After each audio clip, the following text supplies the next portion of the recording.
Bloody fools. What were you thinking coming here?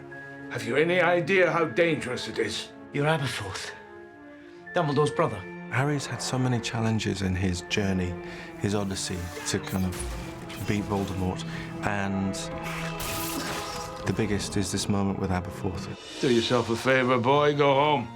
Live a little longer. In a way, Aberforth is almost like the last test. It's like he's giving me another chance to turn back and to pack it all in, actually. We're never going to win this. And it's the moment when Harry decides to go, if I don't carry on with this, what am I going to do? It was quite interesting because, in a way, you're working on a blank canvas. It's this kind of guy who lives underground, he's very basic, he's of the earth. But once you're informed about the childhood memory of what happened with his brother, you play it through a memory and emotion, and you hope that all this will then present it visually.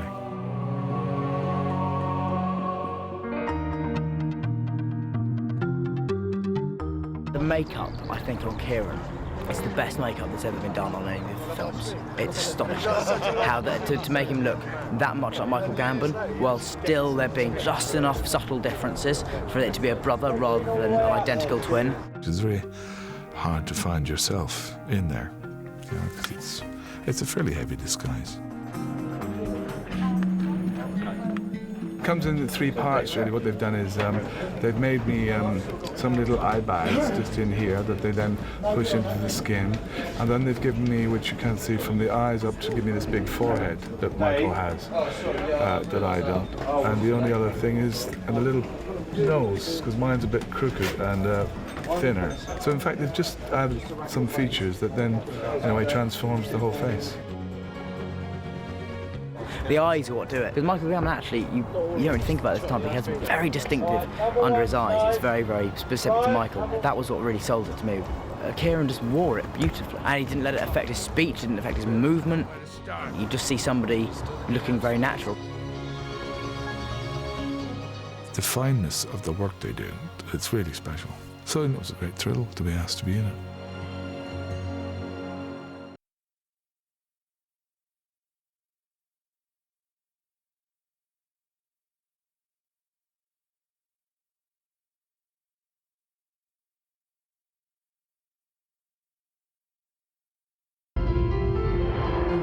Zhani Tamimi, who I work with on these 4 films, is she's a storyteller. It looks dangerous, and that was the idea. She's interested in the kind of aesthetic of things, but she profoundly is interested in story and character. That's where she starts. She starts with story and character with costumes. It's really nice and elegant. First, I start from the script, because it's no costume without a character, and the characters are the one of the script. And of course, it has been an evolution. One of the great things for me as an actor is that Lucius has changed so much from the beginning. I think Lucius, by the time we get to the climax of the 8th film, has become a shadow of his former self. Look at me. It's not a very happy journey for Lucius, and you don't need to look very hard to see what's happened to Lucius.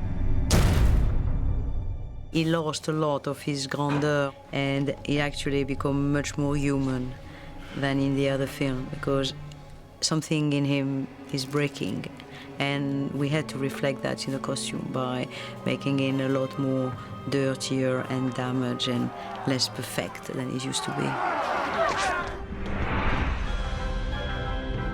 I always find Neville's clothing definitely helps me get into character, just because you know, I don't like to dress like this when I'm at home.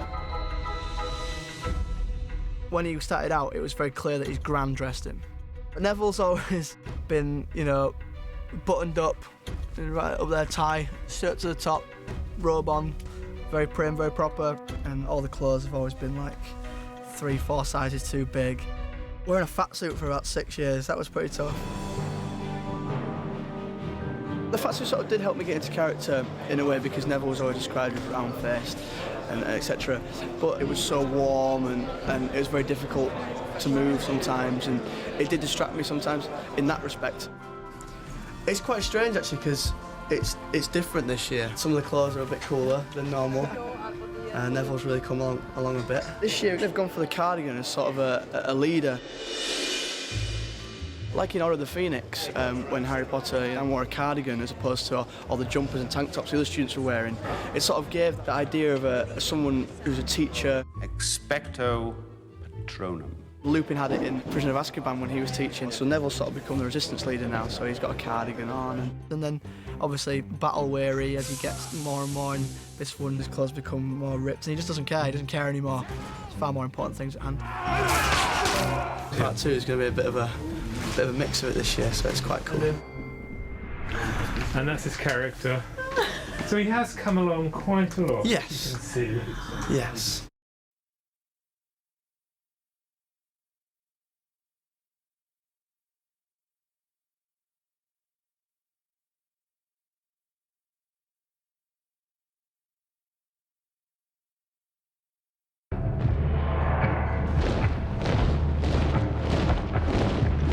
Snape has taken over Hogwarts. He's become headmaster.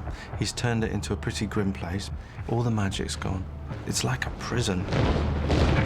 And Harry, who's their hero, hasn't been around to kind of be a figure for them. Harry Potter was sighted in Hogsmeade. And so when Harry returns to Hogwarts, like, everyone is just hyped. This is what we've been waiting for. Should anyone attempt to aid Mr. Potter, they will be punished. I want you to listen to what Alan is saying, and I want you to be very afraid about what he's saying. Harry sneaks into the Great Hall and kind of chooses this moment to unveil himself. It is this huge scene. Take 3.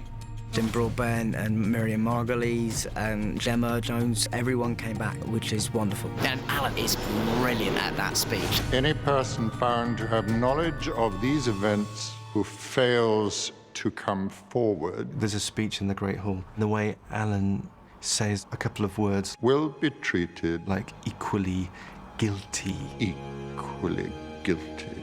And Maggie was behind him, and I could see Maggie thinking, just get on with it, will you? But there's a way that Alan uses words and the space between words. Anyone here has any knowledge of Mr. Potter's movements? Which you hang on every breath and every pause. I invite them to step forward. And I think Alan's wonderful in the way that he's kind of made Snape who he is. Now.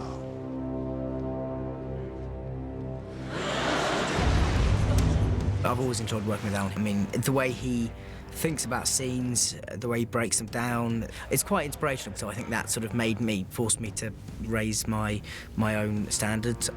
In many ways, Harry, of all the characters, I'd say, is the most difficult to play. He is the one who is the least defined in terms of his personality. And I think Dan has brought a real truth to the performance, and he really considers the reason behind each of Harry's actions. And finally, in this film, Harry steps out and confronts the man who he's loathed for so long. Yeah, he really kind of steps up, and yeah, he's a real hero, so it's great to see that. And I've got proper action hero dialogue. It seems, despite your exhaustive defensive strategies, you still have a bit of a security problem, Headmaster. And then I turn around, and the cavalry come in behind me, and then I turn back and I say, I'm afraid it's quite extensive. And it's quite a cool, it's almost like he planned it. I like moments like that. You know, I won't get to play action heroes forever. It should be one of those moments that sort of just rouses you.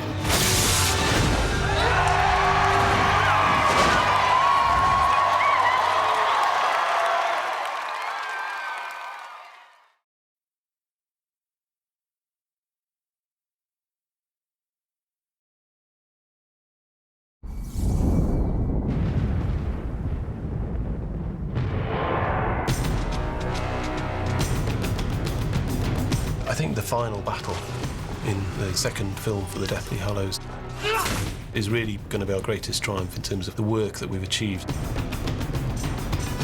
In the past, we've worked with a lot of miniatures, but we've built the whole of Hogwarts in the computer this time, so we're not using any miniature work at all. We've got this digital version of Hogwarts, which allows me to go anywhere within the school. Come on! And anywhere outside it, and gives me tremendous freedom to move the camera in and around the place when it's being destroyed. That was quite useful. But it's a phenomenal amount of work, therefore, that we have to create, as the school itself is under attack. protego maxima fianto duri repello inimico. So part of the story for the defence of Hogwarts was that the teachers at the school would produce what is essentially the mother of all shields that would protect the whole of the school. We spent a lot of time designing the look of this. It was important that it felt organic, but also we didn't want to end up with something that was visible once the shield itself had finished. And that was a design process that we went through to establish what this shield looked like.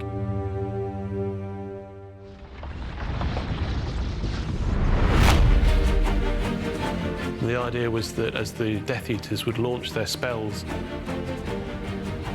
you would then be aware of its presence again once the spells started exploding on the shield. And there was a whole progression of the deterioration of the shield. You saw the weakening of the shield, so you began to get this idea that fine cracks were appearing in the surface. We were keen to make it look like it was actually burning, with the actual shield itself changing its state from being sort of solid and glassy into something more materialistic. And as the shield itself is collapsing, pieces of the burning shield are falling down to the school. And I thought that was beautifully filmed and worked very well.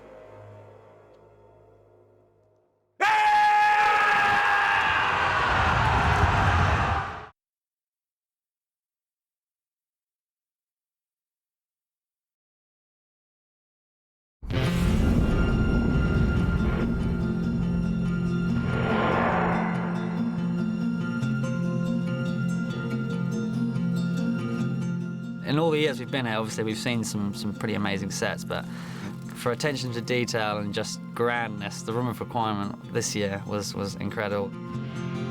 The Room of Requirements is a really fun space. It's a real achievement. It's in one of our biggest stages, and there's a mountain range in Wales called the Brecon Beacons, and I said to Stuart, make this the Brecon Beacons of the Room of Requirements. It needs to go on and on and on, like this great big mountain range of discarded magical objects.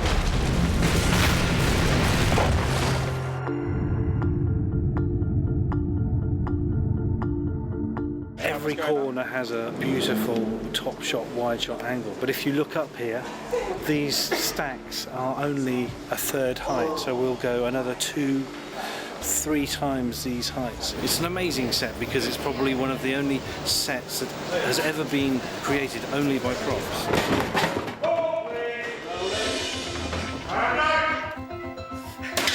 There is no set. Well, actually, there is some set, but it's pretty buried. In fact, I'm struggling to point out a piece to you. There's a piece. Look, if you can pan around to the top of the pile of chairs there, you see that it is the same vaulted structure that the smaller version of this set was. So there is architecture, but it's 65 feet above us. You can just see under here the cores, which are basically scaffolding frames, like the one you can see over to my right here, which are clad in just plywood and painted black, and then that provides a very convenient space for the props guys to attach with their dressing, because obviously it needs to be secure and safe.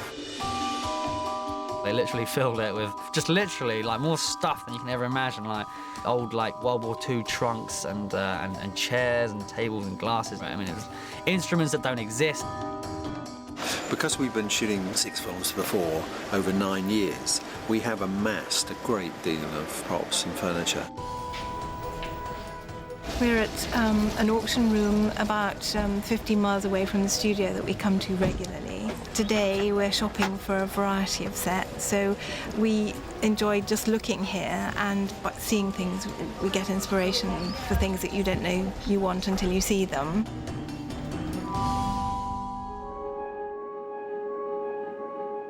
We have got 72 containers of props from previous sets, and they're quite empty now. A lot of them are here, and I think it'll be fun for kids to recognise things that they've seen previously in films, and, well, it's ended up in the Room of Requirement.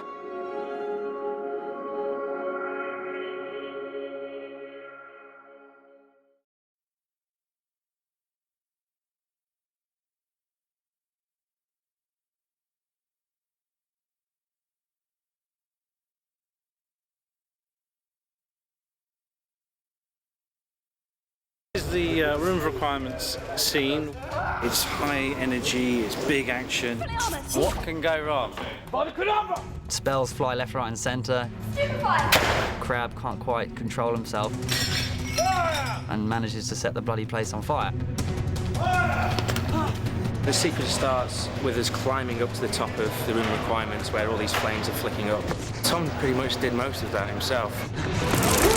Everyone else straight away, please. We had to rig that so that all of the furniture was shaky and wobbly while they were climbing, but of course was completely safe. We just want to make some of it a bit more rickety, so as they're climbing up, it moves a bit when they get their foot on it.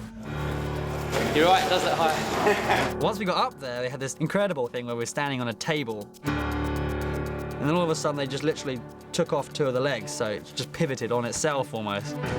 Right foot forward, looking, wobble, wobble, and then you're going to turn to your left and grab. Okay? 3, 2, 1, drop. There, you're preempting it. You're looking at it before it goes. They would go 3, 2, 1, go, and even before they said go, we're sort of grabbing hold of the thing and saying, don't let me fall. And actually, I was failing miserably. I didn't think I could do it, and I was like, this is not going to happen.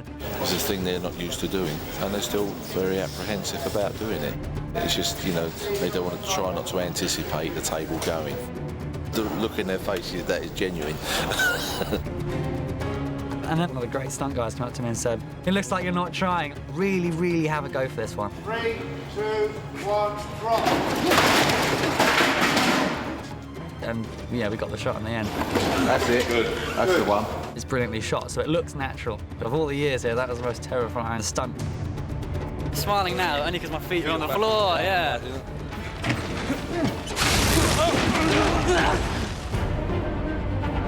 Meanwhile, Ron finds 3 broomsticks, and it becomes an aerial chase.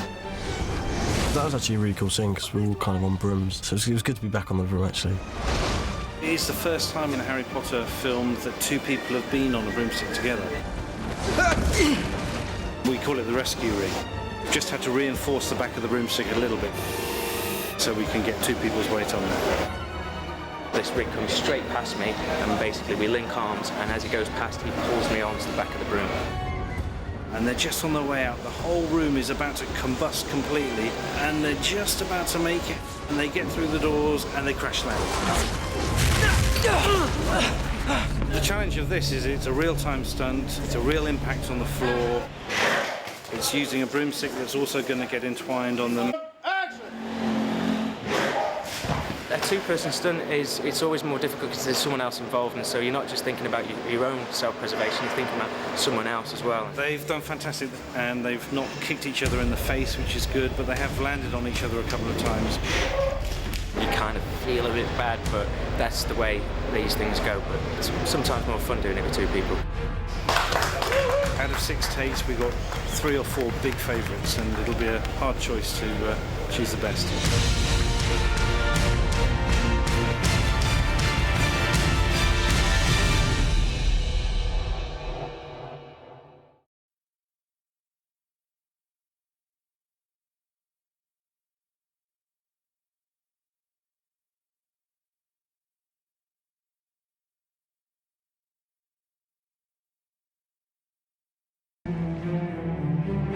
I really liked the scene in the courtyard with the Voldemort monologue and Neville stands up to him. Action!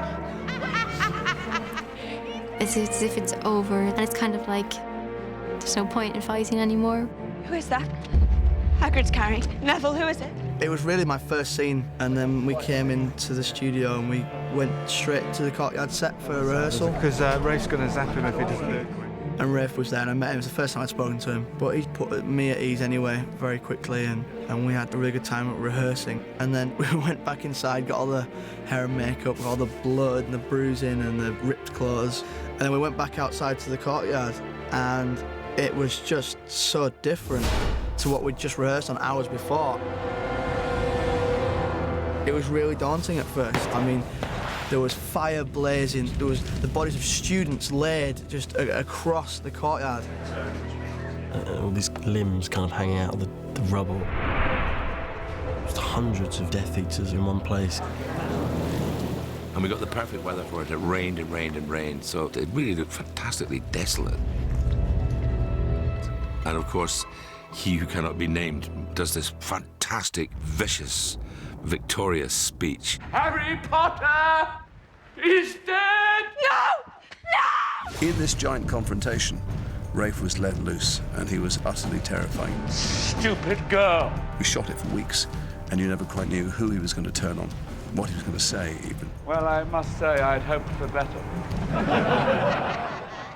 It kept an entire courtyard full of extras and actors on their toes because he could pick at you at any moment. And who might you be, young man? He'd laugh at me in this way where he was sort of just ridiculing me and as if I was this just pathetic nothing. His name is Neville Longbottom. Is this truly the best Hogwarts has to offer? And it was just so effective. And I was just so angry at Voldemort that it was very, very easy to get into the character. I'd like to say something.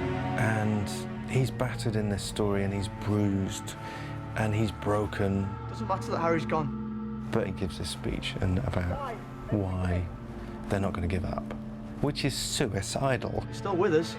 It's kind of like, he must be insane. Everybody knows he's going to be killed. But yeah, and it was lovely to see Matt do that, and he did it really, really well. They didn't die in vain. Matt's put so much into these films, and he's been so good, and he does brilliantly in that scene. But you will.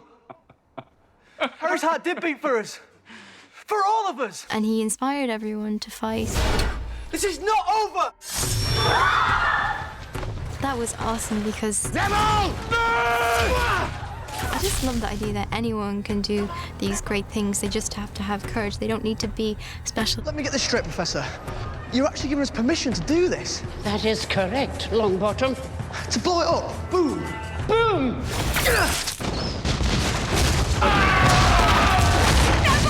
He couldn't even hold his frog together on the first film.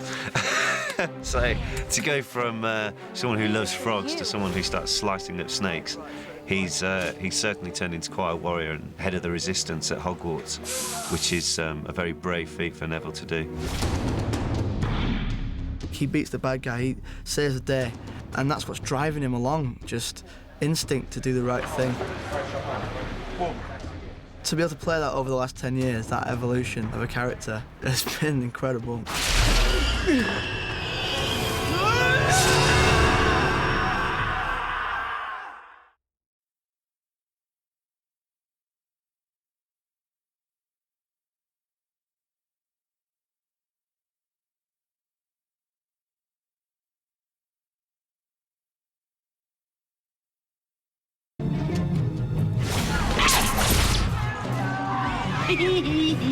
It's incredible to see what all of these characters can do when they're pushed to the very edge.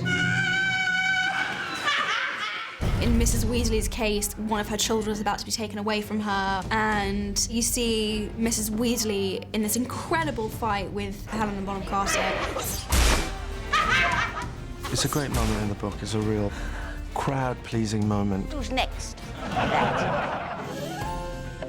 It was a great pairing, and I don't think we could have anticipated that when we cast them initially. They were dueling when the camera wasn't on. They were having fun, playing it out, and having a laugh. Oh, it was lovely working with Helena. She's such fun. You know, right from the day one when we came in, I said, "You're gonna get it, you are. You're gonna get it in a couple of weeks." It's great that she kills me. I feel very honoured that she kills me. Bellatrix doesn't expect her to be so good, so she's caught off guard. It's good to see two girls have a fight. They worked very hard for that, and we done that in an afternoon. We rehearsed the moves for a few days, and we showed it to them, and they put some of their own stuff in there. I think Mrs. Weasley's is a little bit rustier, and, you know, and she's not as fit, and so her style probably isn't as fluid and dramatic as Bellatrix's style. When we're doing it, of course, nothing's coming out of the end. It's hard to kind of react. That's why we had to have the first assistant shouting, "Block, 1, 2, 3, 4. You've got to make sure that you do it with real venom. You just have to go for it. Oh, come on, You have to just play. I love seeing actors just explore and play, and in it you'll find something that's really interesting. That's the sword fence, isn't it? And I'll just say, that's not good, that's great, that's really interesting, that's completely weird and inappropriate, but that's fantastic. They really enjoyed that. Let's go through that from the top. It was really quite something to watch, and quite scary almost, because you could see the tenacity in each of their faces. Helena and Julia are both two of the nicest actors in the whole industry, and then as soon as they real action, you think, bloody hell, they're going to kill each other. It was really great because you don't really expect to see this motherly character to have this aggression.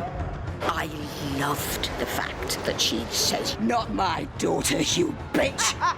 I loved it. And you would expect Bellatrix to be the most powerful, the most fit, because she doesn't care. You know, that gives you a certain strength. Yeah! Bellatrix doesn't really get this family. She just feels, what are you on about? You know, you've got a spare, you've got other children. Why are you so hurt? You know, because she's got no conception of love, you know. She loves inflicting pain, and that's her only joy. This shows what a powerful witch Molly Weasley really is. And so I could take on anyone now. I think really I should have defeated her. But anyway, I left that to others.